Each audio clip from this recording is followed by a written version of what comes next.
They said my great-grandfather's 80-year-old dam was an eyesore and safety hazard, so they bulldozed it while I was at my daughter's wedding.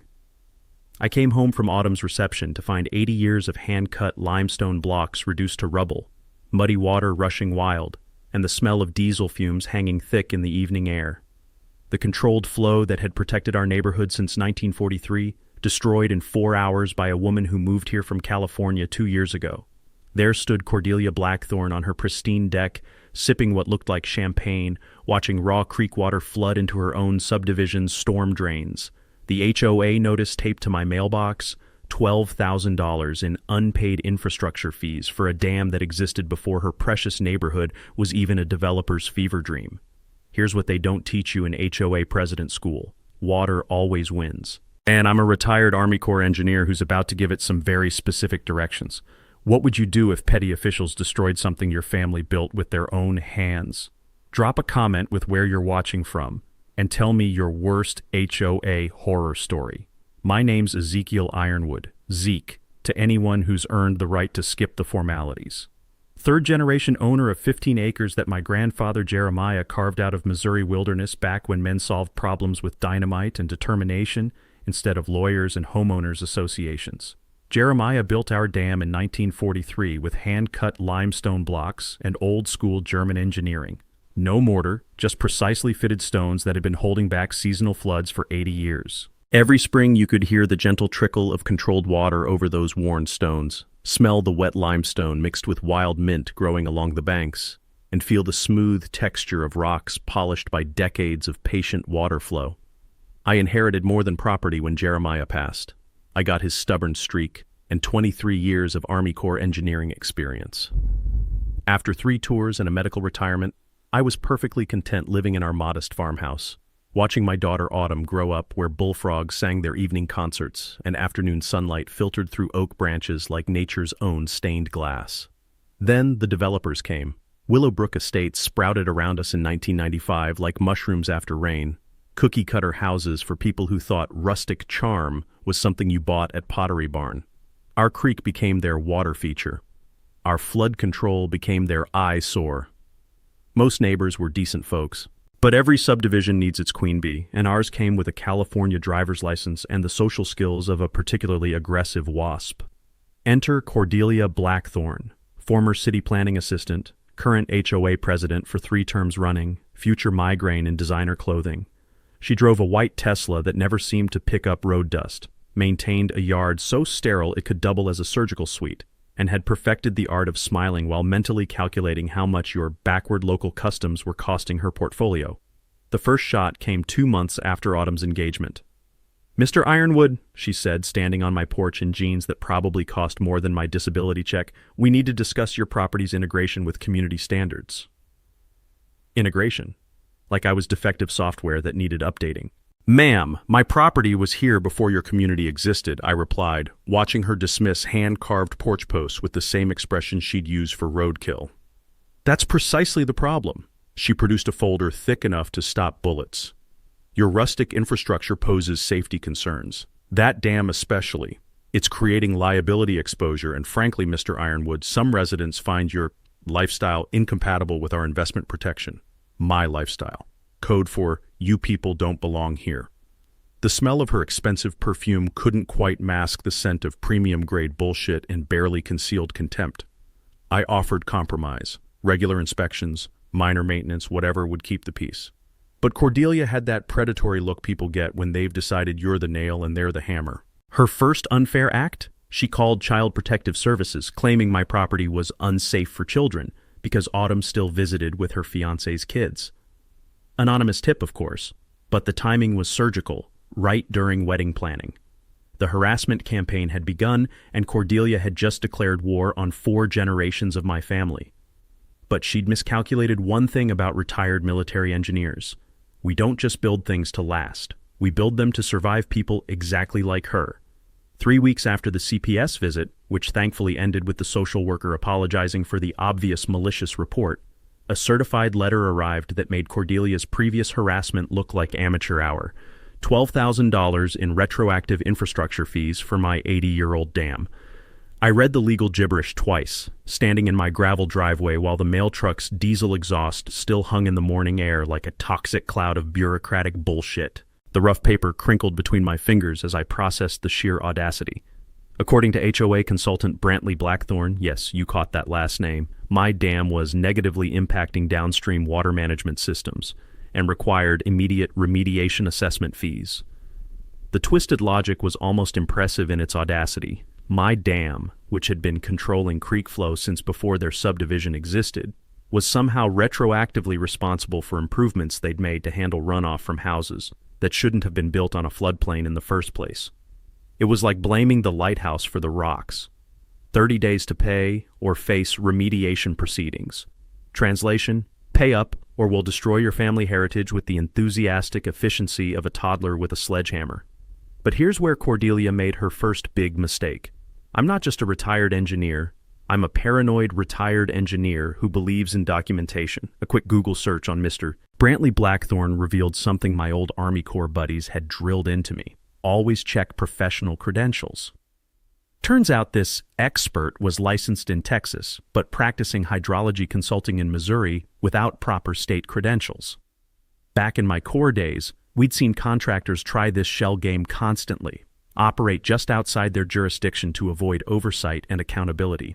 My sergeant used to say, always verify the license before you trust the expertise, and that advice had just saved me 12 grand and handed me a legal sledgehammer of my own. My counterpunch was swift, surgical, and extremely public. I filed complaints with the Missouri State Licensing Board about unlicensed practice, demanded itemized breakdowns of every alleged improvement the fees were supposed to cover, and requested HOA budget transparency at their monthly meeting, in front of 63 residents who suddenly realized they'd been funding a personal vendetta. The smell of fresh coffee brewing during my late-night research sessions mixed with the satisfaction of watching Cordelia's airtight plan develop its first major leak. A simple license verification had just destroyed months of expensive legal groundwork. Sometimes the most effective weapons are the ones hiding in plain sight. Cordelia's reaction was predictably defensive and spectacularly stupid. She fired off passive-aggressive emails about harassment of professional staff and scheduled an emergency HOA board meeting, conveniently excluding non-residents like me from attendance. Because nothing says we're totally legitimate like secret meetings and defensive tantrums worthy of a reality TV show. But the damage was done and spreading like water through a cracked foundation. Longtime residents like Dalton Greystone, a retired teacher who'd lived here 30 years, started asking uncomfortable questions about why they were suddenly paying emergency assessments to fund legal battles they'd never voted on. Savannah Riverside, a widow on a fixed income, began showing up at my door with her own copies of suspicious HOA invoices and a growing suspicion that she'd been played. The community was fracturing along predictable lines, newer residents clutching their property value fears like life preservers, while old-timers quietly wondered when their neighborhood association had transformed into something that would make organized crime families blush with embarrassment at the amateur-hour corruption. Anonymous social media harassment ramped up with the sophistication of middle school bullies armed with fake accounts. Someone was spreading rumors about dangerous veterans and unstable dam infrastructure, the digital equivalent of throwing spaghetti at a wall and praying for marinara sauce to stick. The sound of my boots on gravel as I walked to check my mailbox each morning had become a daily reminder that this was far from over, but now those footsteps carried the confidence of someone who just landed the first real blow in what was shaping up to be a very educational war. Cordelia's response to my licensing board complaint arrived faster than a tax audit on lottery winners. Apparently, nothing motivates HOA presidents quite like public embarrassment in front of people who actually pay their salary. Enter Pemberton and Associates, the kind of aggressive real estate law firm that makes ambulance chasers look dignified by comparison. Their letterhead was thick enough to armor a tank, and their first certified letter hit my mailbox with all the subtlety of a freight train carrying bad news and overpriced legal fees. The new claim? My dam created catastrophic liability exposure for the HOA, and I needed professional liability insurance or immediate removal proceedings would commence. The letter smelled like expensive cologne and pure desperation. Apparently, when your fake expert gets his license yanked, the next move is hiring real lawyers to make the same fake arguments with fancier vocabulary. But here's where my engineering background proved invaluable again. During my core days, I'd learned that the most dangerous opponent isn't the one screaming threats, it's the one quietly building a better mousetrap. So while Cordelia was carpet bombing my mailbox with legal intimidation, I was doing what engineers do best: systematic problem solving and meticulous documentation. The pressure campaign escalated with the efficiency of a military operation. Daily certified letters arrived like clockwork, each one ratcheting up the language and compressing the deadlines. County inspectors began materializing at inconvenient hours, always responding to anonymous safety concerns that read like Cordelia's greatest hits album. The local newspaper received a concerned citizen letter about aging infrastructure dangers, written in prose so overwrought it belonged in a soap opera script. Then, while sorting through the legal avalanche one evening, I discovered something that made my coffee taste bitter with irony. The sound of rustling documents had become my evening soundtrack, but one invoice caught my attention like a fire alarm in a library. Cordelia's legal fees weren't coming from her designer purse.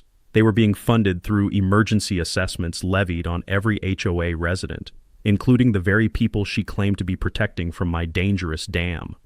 My neighbor, Dalton Greystone, confirmed the scam when he appeared at my door clutching his assessment notice like evidence of war crimes. "Zeke," he said, his retired teacher's voice shaking with controlled fury, "I've been paying legal fees to destroy your family's dam. When exactly did we vote to fund this woman's personal jihad?" The answer, of course, was never. Cordelia had been operating like a dictator with a homeowners association, using community funds to finance personal vendettas. In my military experience, we had a technical term for officers who abused their authority for personal gain. We called them candidates for court-martial. My counterpunch involved strategic precision that would have made my old commanding officer proud. I contacted Marlo Chen, an environmental law attorney who specialized in water rights and harbored a professional grudge against HOA overreach. I filed Freedom of Information Act requests for every county communication about my property. Most importantly, I began documenting each HOA bylaw violation with the methodical thoroughness of someone building a federal case, because that's exactly what this was becoming. The legal discovery revealed what I'd suspected. The HOA had never properly incorporated authority over pre-existing properties. Cordelia had been issuing orders with all the legal validity of a mall security guard trying to arrest federal agents. Multiple board decisions violated Missouri Sunshine Law requirements, and her emergency assessments had about as much legitimacy as a $3 bill printed on toilet paper. From dealing with military bureaucracy, I'd learned that organizations operating on questionable authority absolutely hate having their power challenged in well-lit public forums by people who've actually read the relevant laws. Community response was swift and deeply satisfying. Dalton started attending every HOA meeting armed with pointed questions about financial transparency. Savannah Riverside, that sweet widow who'd been quietly paying assessments she couldn't afford, began organizing other fixed-income residents who'd suddenly realized they were bankrolling someone else's power trip. Clandestine meetings convened in my kitchen, where the aroma of strong coffee mixed with the quiet determination of people who'd finally recognized they'd been systematically conned. We called ourselves Concerned Residents, but we were really a support group for victims of HOA financial abuse. Cordelia's desperation became obvious when she issued a 48-hour emergency abatement notice, claiming sudden dam inspection had revealed catastrophic structural deficiencies requiring immediate demolition. The timing was surgically precise, scheduled for Autumn's wedding weekend, when family obligations would supposedly prevent me from interfering. But Cordelia had made one critical miscalculation about retired military engineers. She assumed I'd choose my daughter's happiness over my family's 80-year legacy. She was about to discover that engineers don't just build structures to withstand natural disasters. We design them to survive human ones too. And I'd been planning for this particular storm since the day she first knocked on my door. The morning of Autumn's wedding dawned crisp and clear, the kind of perfect October day that makes you believe the universe occasionally gets its act together. I was adjusting my dress uniform in the mirror, thinking about walking my daughter down the same path where 4 generations of Ironwoods had celebrated life's biggest moments, when the sound of heavy machinery shattered the morning peace like a wrecking ball through a cathedral. 6 a.m., diesel engines roaring to life, the unmistakable hydraulic whine of excavators warming up for destruction. I stepped onto my porch still buttoning my jacket and saw them, a demolition crew positioned around my grandfather's dam like vultures at an all-you-can-eat buffet. Cordelia stood nearby in designer boots that had probably never seen honest dirt, clipboard in hand, directing the operation with the gleeful efficiency of someone who'd timed this moment for maximum emotional devastation. "Emergency safety order," she announced when she spotted me, waving an official-looking document like a conquistador's flag. Structural inspection revealed immediate collapse risk. "We're protecting the community from your negligence." The crew had already positioned their equipment when I approached, my dress shoes crunching on gravel that would soon be mixed with 80 years of family history. The excavator operator looked about as comfortable as a vegetarian at a barbecue festival, probably because destroying someone's heritage while they're dressed for their daughter's wedding tends to make even hardened contractors question their career choices. "Ma'am," I said, keeping my voice level despite rage building like steam pressure in a boiler, "I'm going to need to see that emergency order and the inspection report that triggered it." Cordelia's smile had all the warmth of a tax audit. "The safety of this community takes precedence over your sentimental attachments, Mr. Ironwood. This structure is a liability we can no longer tolerate." That's when my engineering eye caught something that made my blood pressure spike. Her emergency order had dates that didn't match reality. The inspection supposedly triggering this urgent demolition had been conducted 3 weeks ago, and the work permit she was brandishing like evidence was actually an expired county authorization from an unrelated drainage project 6 months old. My counterpunch was immediate and public. "Folks," I called out to the growing crowd of early arriving wedding guests, "y'all might want to document this. Mrs. Blackthorne is about to commit what appears to be destruction of private property using fraudulent paperwork during a family celebration." But Cordelia had made one spectacular miscalculation in her timing. Today wasn't just my daughter's wedding. It was the day she'd invited 150 witnesses to watch her destroy my family's legacy, including retired Judge Clarence Whitfield and military chaplain Father Benedict Stone, both of whom understood the difference between legal authority and elaborate criminal theater.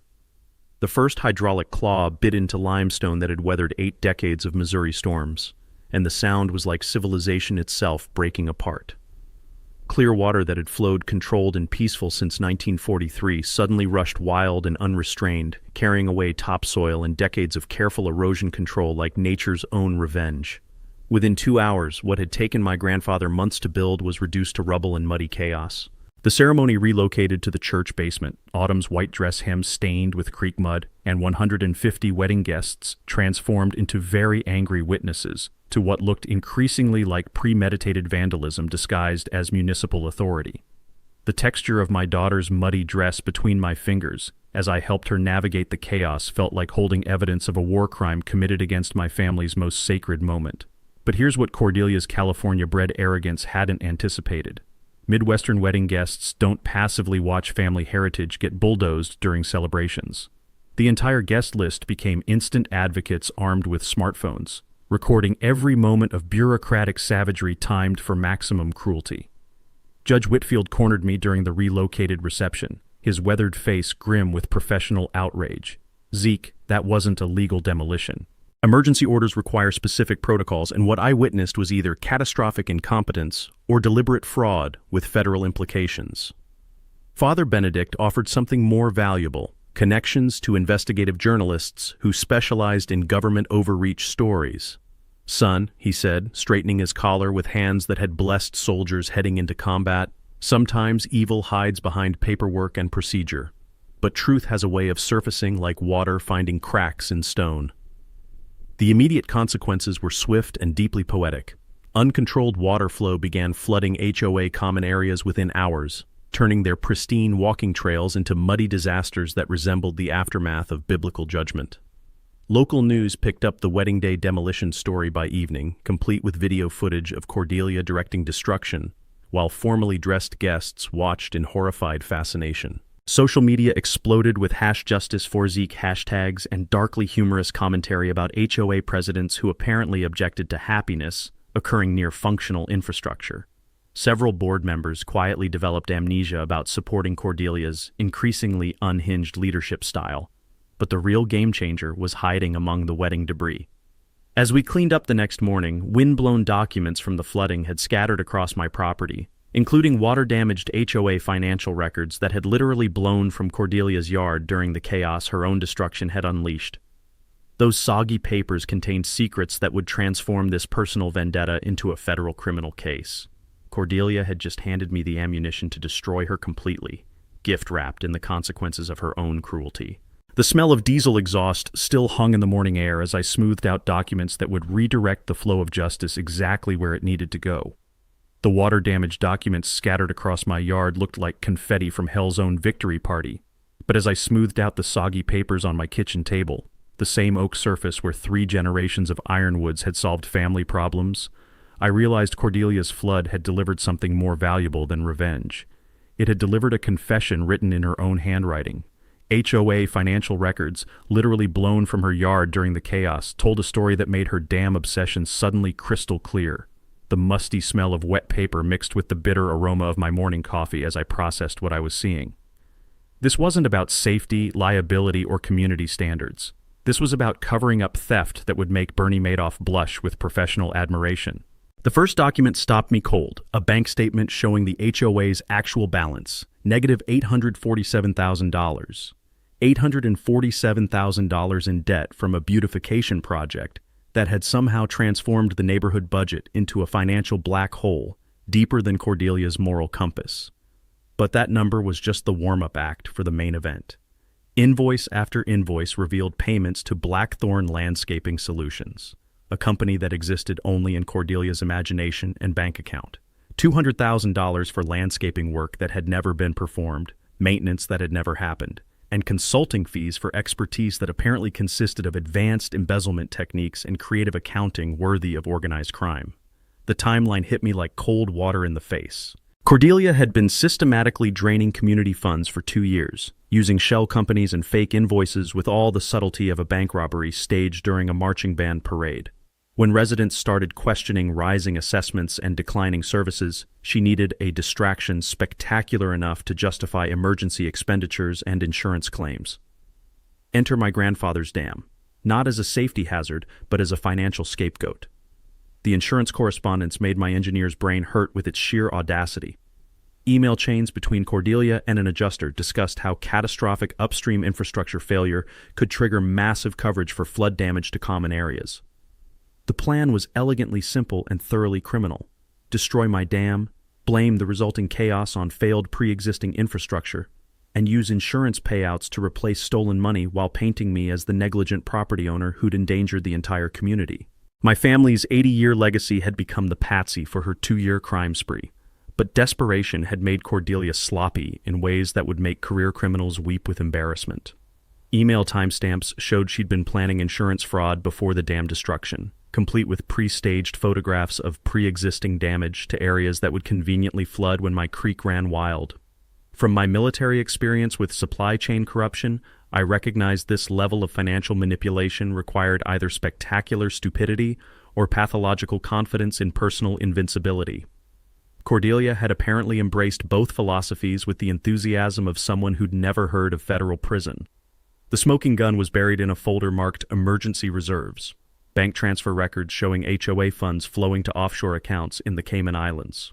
Because nothing says legitimate neighborhood association, like international money laundering operations that would impress cartel accountants. Marlo Chen's assessment the next morning was swift and professionally devastating. "Zeke," she said, spreading the evidence across her conference table like evidence from a federal task force, "this isn't simple embezzlement. We're looking at wire fraud, mail fraud, insurance fraud, conspiracy, and money laundering. Federal prosecutors will be fighting over who gets to try this case." The power dynamic had just executed a complete reversal that would have impressed military strategists. I wasn't defending my property against HOA overreach. I was sitting on evidence that would send their president to federal prison for decades while recovering every stolen penny, plus punitive damages that would bankrupt her into the next geological era. But timing would determine whether we caught a thief or just scared away a flight risk. Exposing Cordelia immediately might trigger evidence destruction or an express flight to non-extradition countries. The smart play involved letting her continue digging while federal authorities built an escape-proof case. Judge Whitfield's federal connections proved invaluable for coordinating the investigation without alerting our target. "Son," he said, reviewing evidence with clinical precision honed by decades of judicial experience, "this woman has committed enough federal crimes to keep prosecutors busy until retirement, but we need to catch her actively moving money, not just holding proof of historical theft." The irony was delicious enough to serve at state dinners. Cordelia had destroyed my family's heritage to cover up stealing from the very neighbors she'd convinced to fund her legal war against me. Those same people would soon have front row seats to watching their trusted leader get arrested for robbing them systematically and creatively. Father Benedict captured the moment perfectly during our next kitchen strategy session. Evil has a tendency to consume itself, Zeke. Our responsibility is ensuring the community gets an unobstructed view of the consequences. My kitchen table had transformed into a war room that would have impressed Pentagon strategists, covered with evidence folders, legal documents, and enough coffee cups to caffeinate a small army. The smell of fresh brewing mixed with the satisfaction of watching a plan come together with the precision of Swiss clockwork operated by very angry engineers. The team assembled around that oak table represented everything Cordelia had catastrophically underestimated about small-town networks and military precision planning. Marlo Chen brought environmental law expertise and a personal vendetta against HOA corruption that burned hotter than asphalt in August. Judge Clarence Whitfield contributed federal connections and 4 decades of legal strategy refined by watching criminals who thought they were smarter than the Constitution. Father Benedict offered community organizing skills and the kind of moral authority that makes people confess sins they'd forgotten committing. Our resident intelligence network consisted of some impressively motivated neighbors. Dalton Greystone had access to HOA meeting minutes and the observational skills of someone who'd survived 30 years of middle school politics. Savannah Riverside tracked financial irregularities with spreadsheet precision that would make IRS auditors weep with professional envy. Preston Ashworth, the former board member who'd quit in disgust, had kept copies of everything because he'd seen this disaster coming from 3 fiscal years away. Marlo mapped out our legal strategy like a general planning D-Day, but with better coffee and significantly more righteous anger. We'd document every HOA bylaw violation while preparing criminal referrals for embezzlement and fraud. Civil suits for property destruction would run parallel to challenges against the HOA's fundamental authority over pre-existing properties. From my core days, I remembered that effective attacks hit multiple targets simultaneously. When you're flanked from 6 directions, everything becomes indefensible. Judge Whitfield's forensic accounting contact agreed to audit HOA books with the enthusiasm of someone who specialized in finding money hidden by people who thought they were cleverer than mathematics. His FBI connection would investigate insurance fraud with federal resources and subpoena power that could pierce corporate veils like tissue paper. We'd request asset freezes to prevent further theft while preparing resident class action suits for those illegal assessments that had funded Cordelia's personal legal war. Father Benedict's investigative journalist contacts practically salivated over the story: bureaucratic corruption, veteran family targeted, community funds stolen, wedding day destruction. The media package wrote itself. Small-town David versus Goliath, except Goliath was embezzling money, and David had federal law enforcement backing his slingshot. Meanwhile, our neighborhood intelligence network operated with efficiency that would have impressed CIA handlers. Dalton's daily dog walks conveniently passed Cordelia's house, documenting suspicious contractor visits and luxury purchases that seemed remarkably inconsistent with her claims of HOA financial difficulties. The man could identify irregular spending patterns from 3 blocks away, which was either impressive investigative instinct or the natural result of decades spent managing school budgets. Savannah tracked every assessment notice and expenditure with spreadsheet precision that revealed patterns invisible to casual observation. Preston photographed evidence being removed from HOA offices during routine maintenance that looked suspiciously like systematic document destruction performed by people who'd never heard of obstruction of justice charges. We organized like a neighborhood watch program crossed with a federal task force, sharing intelligence through encrypted group texts and weekly coffee meetings that appeared completely innocent to outside observers. The beauty of small-town operations: nobody suspects the church ladies and retired teachers of conducting sophisticated financial investigations. Father Benedict's community healing meetings provided legal education disguised as pastoral care, teaching residents about property rights and HOA limitations they'd never realized they possessed. Judge Whitfield explained how financial mismanagement laws applied to volunteer board members who'd assumed their authority was unlimited. I led volunteer flood cleanup efforts, building goodwill while documenting ongoing damage from Cordelia's destruction with photographic evidence that would survive federal court scrutiny.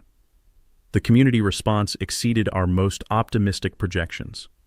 People who'd been afraid to question authority discovered courage in numbers, and residents who'd felt isolated realized they weren't alone in their suspicions about HOA financial management. Nothing builds solidarity quite like discovering you've all been systematically conned by the same person. Cordelia's reaction to our methodical approach was predictably paranoid and spectacularly counterproductive. Security cameras sprouted around her property like technological mushrooms after rain. She stopped attending public meetings, sending proxies with talking points that sounded increasingly desperate and legally problematic. Bank records showed asset transfers to offshore accounts accelerating, exactly what federal investigators needed to document active money laundering in real time. My property became the secure document storage facility, organized with military precision that would have made supply sergeants proud. Digital copies lived at Marlowe's law firm under attorney-client privilege. Physical evidence went into Judge Whitfield's personal safe with chain of custody documentation that could satisfy Supreme Court evidence requirements. Every document was photographed, every transaction traced, every communication recorded with legal precision that transformed amateur-hour neighborhood corruption into federal felony charges backed by evidence that could survive appellate review. The sound of my printer humming late into the night became the soundtrack of justice being methodically assembled, one damning document at a time. From military logistics experience, I knew the critical details that would seal this case. HOA board members faced personal liability for financial mismanagement, information that would motivate cooperation when federal investigators started asking pointed questions. Property destruction required both criminal prosecution and civil recovery to ensure complete accountability. Insurance fraud carried 10-year federal sentences that made plea bargaining very attractive for anyone smart enough to realize their position was hopeless. Our preparation was reaching critical mass, with federal authorities coordinating arrest timing while we maintained community education and evidence preservation. Cordelia had no idea that every day she delayed surrender was another day of evidence accumulation that would make her eventual sentence exponentially worse. The creek kept flowing over the rubble of my grandfather's dam, carrying the promise that justice flows toward those who forget that water always finds the lowest point. And in this case, that was going to be a federal courthouse with very uncomfortable seating. Cordelia's discovery that her missing financial documents had blown straight into enemy hands triggered a meltdown that transformed months of calculated harassment into weeks of increasingly desperate criminal activity. Her first move proved that panic destroys judgment faster than water erodes limestone. She broke into my property at 2 a.m, searching for documents that were already safely locked away. My trail cameras captured every moment of her amateur burglary attempt, including the 5 minutes she spent cursing at my garden hose after tripping over it like some kind of vengeful yoga instructor. The footage was simultaneously hilarious and disturbing. Cordelia, in designer athleisure gear, wielding a flashlight while attempting stealth operations that would have embarrassed drunk teenagers. But watching someone desperate enough to commit felonies on camera tends to kill the comedy pretty quickly. Her sabotage campaign escalated with all the subtlety of a marching band practicing in a library. Social media posts appeared questioning my mental stability and spreading rumors about dangerous veteran behavior that read like they'd been written by someone whose entire knowledge of military service came from action movies and political attack ads. The harassment crossed every line civilized society pretends exists. Anonymous complaints to the VA questioning my disability benefits. False reports to child services claiming unsafe environment for grandchildren who visited maybe twice a month. She even attempted to challenge Autumn's marriage license, claiming fraudulent venue because the ceremony had been relocated due to her own destructive actions. But Cordelia's desperation produced one gift that perfectly illustrated how panic makes smart people do impossibly stupid things. She hired a private investigator to find dirt on our coalition members, someone named Roland Grimm, who asked very professional questions about our conspiracy against community leadership. What Cordelia didn't realize was that Roland Grimm was FBI agent Roland Grimm, already investigating HOA financial crimes when she'd essentially paid federal law enforcement to strengthen their case against her. Sometimes irony is so perfect it feels like divine intervention with a sense of humor. My counterpunch involved the kind of methodical documentation that drives desperate criminals toward increasingly reckless behavior. Every harassment attempt was recorded, photographed, and filed with appropriate authorities. Trail cam footage of her breaking and entering went to local police and federal investigators. Her social media rants were preserved like evidence in a museum dedicated to self-incrimination. The community response was swift and decisive. Residents who'd been neutral about our troublemaking suddenly realized that someone willing to break into neighbors' homes and file false reports against veterans might not represent ideal community leadership. Several HOA board members resigned rather than risk legal exposure for enabling escalating criminal behavior. Local news coverage was less flattering than Cordelia had probably anticipated when she'd first courted media attention. HOA president's public breakdown made for compelling television, complete with security footage and social media screenshots that painted an unflattering portrait of suburban authority gone completely off the rails. The bribery attempt happened at Murphy's coffee shop on Main Street, where Cordelia arrived with the desperate confidence of someone who'd confused criminal conspiracy with business negotiation. "Mr. Ironwood," she said, sliding an envelope across the scarred wooden table like we were conducting some kind of spy movie transaction, "I believe we can resolve this unfortunate misunderstanding. $500,000 for those documents, and we can all move forward from this regrettable situation."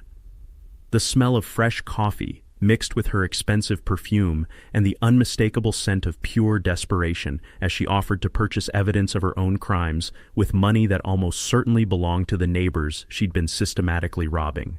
What made the moment particularly satisfying was the recording device Agent Grimm had suggested I carry, because apparently desperate criminals often provide better evidence than trained investigators can gather through months of surveillance.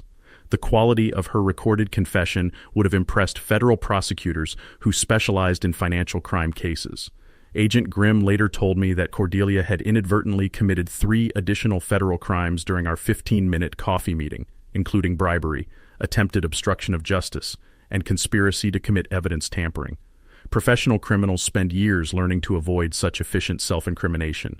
Cordelia's final desperate gambit involved liquidating remaining HOA funds while planning to flee the country before arrest. She'd booked flights to nations without extradition treaties, transferred assets to accounts already under federal surveillance, and scheduled one last emergency board meeting to transfer authority to her hand-picked successor. Agent Grimm's evening updates became our daily entertainment. Cordelia was essentially following a criminal activity checklist designed by law enforcement to make federal prosecutions easier, while apparently believing she was executing some kind of brilliant escape strategy that would confuse investigators who'd been tracking financial crimes since before she'd discovered offshore banking. The sound of my phone buzzing with intelligence updates had become as regular as evening news broadcasts, except significantly more entertaining and featuring much better character development. Each desperate move was another piece of evidence in what was becoming a federal prosecutor's dream case. The texture of growing evidence files under my hands felt like watching compound interest accumulate, while Cordelia's desperation accelerated toward the kind of public confrontation that would make her wedding day destruction look like a minor etiquette violation. Water keeps flowing downhill, carrying debris toward inevitable destinations, and Cordelia was rushing toward consequences she'd spent months trying to avoid but was now approaching with the efficiency of someone who'd mistaken frantic activity for strategic thinking. The creek still ran wild where my grandfather's careful engineering once controlled its flow, but soon it would carry something more valuable than water toward justice. It would carry the truth about what happens when petty authority meets federal accountability.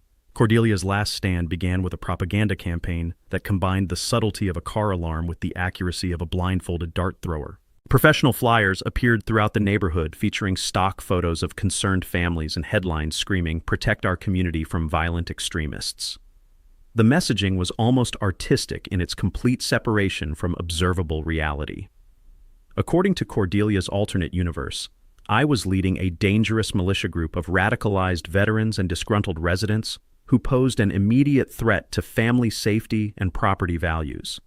The flyers read like they'd been written by someone whose primary sources were dystopian novels and late-night cable news panic attacks. She'd organized an emergency community safety meeting, with all the theatrical production value of a small-town political rally crossed with a particularly dramatic episode of daytime television.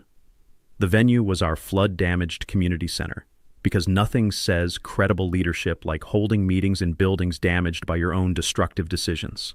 Her hired security consisted of off-duty police officers who looked professional enough until you realized they were unknowingly providing muscle for someone about to star in a federal perp walk. These guys probably thought they were protecting a concerned citizen from angry neighbors, not enabling the final act of a financial crime spree that would have embarrassed organized criminals. The social media blitz featured sophisticated bot networks spreading fear about property seizure by militant groups and veteran mental health crises threatening neighborhood children. Someone was investing serious money in digital manipulation that might have been effective if our community's idea of social media warfare involved anything more advanced than arguing about school fundraiser logistics on Facebook. But Cordelia's final deception was her criminal masterpiece. Every dollar she transferred to her escape fund was flowing directly into an FBI sting operation so convincing she was essentially paying federal law enforcement overtime to document her money laundering in high definition. Agent Grimm had created a shell corporation so professionally fraudulent that Cordelia was voluntarily funding her own prosecution, with the enthusiasm of someone donating to charity. The technical beauty was mesmerizing to observe. Each transaction triggered automatic federal documentation. Every communication was preserved for posterity, and her brilliant escape strategy was being live-streamed to prosecutors who were probably using it as educational material for future cases involving spectacularly self-incriminating defendants. Meanwhile, our coalition's preparation proceeded with the quiet efficiency of people who'd learned that the best revenge is competently executed justice. FBI agents positioned themselves throughout the community disguised as concerned residents who'd coincidentally decided to attend a neighborhood meeting while carrying federal arrest warrants, and probably wondering if all small-town criminals were this cooperative. Local media crews had been briefed but agreed to maintain silence until the appropriate moment, because nothing improves television ratings quite like live footage of someone being arrested immediately after publicly denying the crimes they're about to be charged with. Judge Whitfield ensured legal observers would document proper procedure. Father Benedict organized what he diplomatically termed a prayer circle for community healing, but which functionally served as a peaceful witness network designed to prevent any future claims of intimidation or procedural violations. Marlo Chen filed final court documents for immediate asset recovery and full community restitution. The irony was so concentrated, it could have been bottled and sold as a premium product. Cordelia had scheduled her propaganda performance in a building damaged by flooding she'd caused, funded by money she'd stolen. While addressing residents she'd systematically deceived, surrounded by federal agents she'd accidentally hired to investigate her crimes. Her arrival was choreographed with dramatic flair usually reserved for political campaigns or particularly ambitious reality television.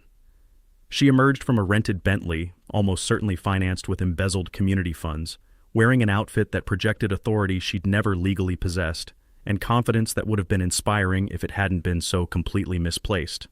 The private security detail looked impressively professional until you considered they were essentially escorting their client to her own arrest ceremony. These officers had no idea they were providing protective services for someone whose evening plans included federal custody and a very uncomfortable conversation about constitutional rights. Cordelia's prepared speech focused on protecting community investment from dangerous elements and maintaining property values against extremist threats. She planned to deliver this performance while standing on a stage surrounded by water damage caused by her own vandalism, denouncing people whose money she'd stolen, while federal agents she'd unknowingly funded took notes for her criminal trial. Agent Grimm later revealed that Cordelia had spent the morning finalizing arrangements to flee the country immediately after the meeting, apparently believing she could orchestrate one final public relations victory before retiring to a beach somewhere with weak extradition policies and strong banking privacy laws. Her optimism was either deeply inspiring or profoundly disturbing, depending on your perspective regarding criminal psychology. Community division was visible as residents entered the damaged building. Newer homeowners clutched propaganda materials, genuinely concerned about safety issues they didn't understand. Long-term residents carried photographs of flood damage and copies of suspicious assessment notices, representing years of accumulated frustration finally approaching resolution. Children's drawings of my grandfather's dam still decorated the walls, artwork created during school visits before Cordelia's destruction, showing clear water flowing peacefully through limestone channels that no longer existed. The contrast between innocent memories and present chaos provided visual testimony to what her community improvement efforts had actually accomplished. The smell of mildew from uncontrolled flooding mixed with nervous anticipation as people filled folding chairs arranged for what would become a live demonstration of how federal justice handles small-town financial crimes. Sometimes the universe provides entertainment so perfectly scripted, it feels like divine comedy written by someone with access to surveillance footage and a particularly dark sense of humor. The Willowbrook Community Center had never hosted anything quite like Cordelia's final performance. 200 residents packed into a space that smelled like mildew and broken dreams, while camera crews positioned equipment with the practiced efficiency of people who specialized in documenting spectacular public failures. Cordelia made her entrance with the confidence of someone who'd confused delusion with strategy, flanked by security guards who looked increasingly uncomfortable as they noticed the unusual number of concerned residents wearing suits and speaking into concealed microphones. Her designer outfit projected authority she'd never possessed, funded by money she'd never earned, for a community she'd systematically betrayed. The PowerPoint presentation was a masterpiece of projection and misdirection. Slide after slide depicted dangerous veterans and property value threats while completely ignoring the water stains covering the walls around her, visual evidence of the flooding her own actions had caused. She spoke about financial responsibility, while federal agents she'd unknowingly hired sat in the audience taking notes on crimes she was about to confess to on live television. "Ladies and gentlemen," Cordelia began, her voice carrying the practiced authority of someone who'd spent years convincing people that theft was community improvement. "We face an unprecedented threat to our neighborhood's safety and investment security. Extremist elements have infiltrated our community, spreading dangerous lies about our financial management while threatening the very foundations of property value protection." The audience reaction split along predictable lines. Newer residents clutched their propaganda flyers, nodding along with rhetoric that painted their neighbors as domestic terrorists. Long-term residents sat quietly, many holding photographs of flood damage and copies of the assessment notices that had funded this elaborate charade. My coalition occupied the front row with the calm confidence of people who'd spent weeks preparing for this moment. Dalton, Savannah, and Preston sat like poker players holding royal flushes, waiting for the right moment to reveal their cards. Judge Whitfield observed from the side, taking notes with the methodical precision of someone documenting evidence for future legal proceedings. Cordelia's fatal mistake came 20 minutes into her presentation, when overconfidence transformed careful lies into brazen admissions. "I personally authorized the removal of that dangerous dam structure," she declared, gesturing dramatically towards slides showing my property. "Because community safety takes precedence over sentimental attachments to outdated infrastructure." The admission of destruction of private property was recorded by multiple cameras and witnessed by 200 residents, but Cordelia was just getting started with her self-incrimination tour. "The HOA exercises full authority over all neighborhood properties," she continued, apparently forgetting that half her audience consisted of people whose property predated her organization by decades. "And we will take whatever legal action necessary to protect our community from troublemakers who spread lies about our financial management." That's when I stood up, approaching the microphone with the unhurried pace of someone who'd been waiting months for this exact moment. "Mrs. Blackthorne," I said, my voice carrying clearly through the damaged room, "thank you for confessing to destruction of private property on camera and in front of 200 witnesses. Now let's talk about something really interesting, like the $847,000 in HOA debt you've been hiding from these residents." The silence that followed was so complete you could have heard a pin drop in the next county. "And the $200,000 you've stolen from your neighbors' pockets through fake invoices to shell companies you control," I continued, pulling out the water-damaged documents that had started this entire investigation. "Should we discuss that on camera, or would you prefer to wait for the federal agents to read you your rights?" Cordelia's face went through a color transition that would have impressed chameleons as the implications hit her like a freight train carrying federal arrest warrants. "Those are lies," she screamed, abandoning all pretense of dignity. "Stop spreading malicious falsehoods. Security. Remove these troublemakers." But her security detail had noticed something she'd missed. The unusually large number of residents displaying federal badges and looking very interested in her response to accusations of financial crimes. Agent Grimm stepped forward with the casual confidence of someone who'd been waiting all evening for his cue. "Mrs. Cordelia Blackthorne, you're under arrest for wire fraud, mail fraud, money laundering, embezzlement, and conspiracy to commit insurance fraud." The sound of handcuffs clicking closed echoed through the sudden silence like the final note of a very expensive symphony. Cordelia's demands to stop this conspiracy and protests about veteran extremists were drowned out by the Miranda warning being read in the patient voice of someone who'd performed this procedure many times before. The community's reaction was immediate and deeply satisfying. Spontaneous applause erupted from residents who'd finally watched justice arrive with handcuffs and federal badges. Tears flowed from elderly neighbors who'd watched their savings disappear into Cordelia's personal accounts. Children asked parents why the mean lady was crying, while police officers explained constitutional rights. Local news cameras captured every moment as Cordelia was escorted from the building she'd damaged, past residents she'd stolen from, toward a federal courthouse where financial crimes were treated with the seriousness they deserved. The live stream went viral within minutes, with hashtags trending that would have embarrassed anyone with functioning shame receptors. National media picked up the story by morning. HOA president arrested during community meeting for massive embezzlement scheme, complete with footage of someone being arrested immediately after publicly denying the crimes she was charged with committing. The remaining HOA board dissolved faster than sugar in rain, unwilling to risk association with federal criminal charges. Community members voted unanimously to create a resident-controlled neighborhood association based on transparency, accountability, and the revolutionary concept that stealing from your neighbors was morally and legally problematic. Agent Grimm later told me that Cordelia had managed to commit 3 additional federal crimes during her final speech, including perjury, obstruction of justice, and making false statements to federal officers who'd identified themselves before the meeting began. The creek outside still ran wild where my grandfather's engineering once controlled its flow. But inside that damaged building, justice had finally found its proper course, towards someone who'd forgotten that water always seeks the lowest point, and federal courtrooms tend to be very low indeed. Justice moved swiftly once federal prosecutors had Cordelia's recorded confessions, documented money transfers, and enough evidence to fill a small library dedicated to creative financial crimes. She pled guilty to avoid a 15-year sentence that would have made her eligible for Social Security upon release, receiving 5 years in federal prison, complete asset forfeiture, and a restitution order that would follow her, like a particularly persistent creditor, for the rest of her natural life. The $2.1 million recovery exceeded even our most optimistic projections. Apparently, Cordelia had been more thorough in her theft than anyone realized, including offshore accounts that federal investigators traced with the enthusiasm of treasure hunters armed with subpoena power. Every stolen dollar returned to the community, plus punitive damages that transformed our neighborhood association from bankrupt to better funded than most small-town governments. My personal settlement for property destruction and emotional damages came to $500,000, which felt less like compensation and more like cosmic irony with a very expensive price tag. But money couldn't rebuild 80 years of family heritage. That would require something more valuable than cash.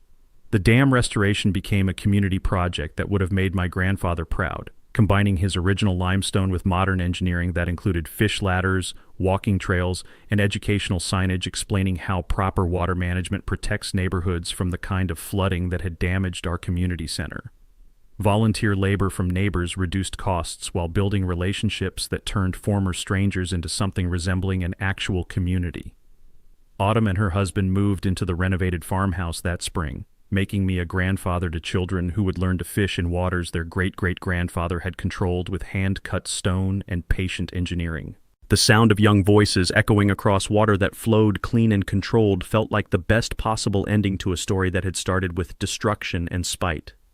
The Willowbrook Neighbors Association replaced the HOA with democratic voting, transparent budgets, and monthly potluck meetings that actually brought people together instead of driving them apart. Property values increased when potential buyers realized they could purchase homes in a community run by residents instead of aspiring dictators with access to legal fees and offshore banking. We established the Ironwood Veterans Foundation for PTSD counseling, using Cordelia's restitution payments to provide services for military families dealing with the kind of bureaucratic harassment that had nearly destroyed mine.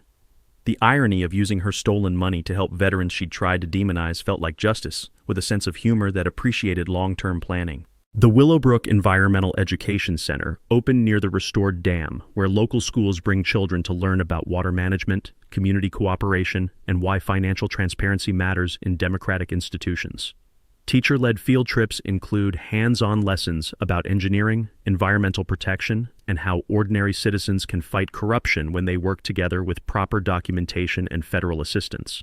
Our annual Freedom from HOA festival celebrates community independence with food trucks, live music, and educational booths about legal rights that most homeowners never realize they possess. Local attorneys provide free consultations about association bylaws, state oversight requirements, and when HOA authority crosses into criminal territory that requires federal attention. The Scholarship Fund helps young veterans pursue education in engineering, law, and public administration, fields where understanding how systems work prevents the kind of abuse that Cordelia had practiced with such spectacular criminal creativity. Recipients learn that the best defense against corruption is citizens who understand their rights and aren't afraid to document violations with legal precision. Father Benedict's community organizing efforts spread beyond our neighborhood, helping other subdivisions identify financial irregularities and challenge illegal assessments. His network of pastoral care meetings provided cover for legal education that transformed confused homeowners into informed citizens capable of asking uncomfortable questions about budget transparency and fiduciary responsibility. Judge Whitfield became our unofficial legal advisor, teaching residents about sunshine laws, financial oversight requirements, and how to request the kind of documentation that makes embezzlement difficult to hide from federal investigators. His monthly workshops attracted audiences from surrounding counties who'd heard about our successful resistance to HOA overreach. Marlo Chen established herself as the region's leading expert on community legal rights, representing neighborhoods across Missouri in cases involving financial mismanagement, illegal assessments, and unauthorized property destruction. Her success rate attracted national attention to legal strategies that had transformed our local victory into a template for fighting suburban corruption. The ripple effects exceeded anything we'd anticipated when this started as a fight to save one family's dam. Missouri legislature passed HOA reform requiring independent financial audits, sunshine law compliance, and criminal background checks for board members. Other states began investigating their own association oversight requirements after seeing how easily financial crimes could hide behind community improvement rhetoric. The FBI created a task force specifically for HOA financial crimes, using our case as a training example for investigators who'd previously treated neighborhood disputes as civil matters rather than potential federal crimes involving wire fraud, money laundering, and conspiracy charges that carried serious prison sentences. The final scene played out exactly where it should have, at the restored dam where 4 generations of my family had celebrated life's important moments. Autumn's first anniversary renewal ceremony brought together everyone who'd helped transform personal vindication into community healing, with clear water flowing over new limestone that incorporated stones from my grandfather's original engineering. Judge Whitfield performed the renewal ceremony while Father Benedict blessed water that flowed controlled and purposeful toward neighborhoods protected by proper engineering and transparent governance. Children who'd drawn pictures of the destroyed dam now played along banks where environmental education merged with family legacy in ways that felt like the future my grandfather had envisioned when he'd first placed stone upon stone with patient precision. Sometimes the best revenge isn't getting even. It's building something better than what they tried to destroy. Standing up to bullies doesn't just save your own property when you do it right. It saves entire communities from people who mistake authority for permission to steal from their neighbors. Share your own HOA horror story in the comments. You might help someone else fighting similar battles against financial corruption disguised as community improvement. Subscribe for more stories about ordinary people defeating corrupt systems, because justice isn't just for lawyers and politicians. It's for anyone willing to document evidence and demand accountability from people who've confused elected positions with criminal opportunities. Next week, the city council that tried to seize a family farm for a shopping mall development, and how one stubborn farmer used a 200-year-old property law to turn eminent domain proceedings into a federal investigation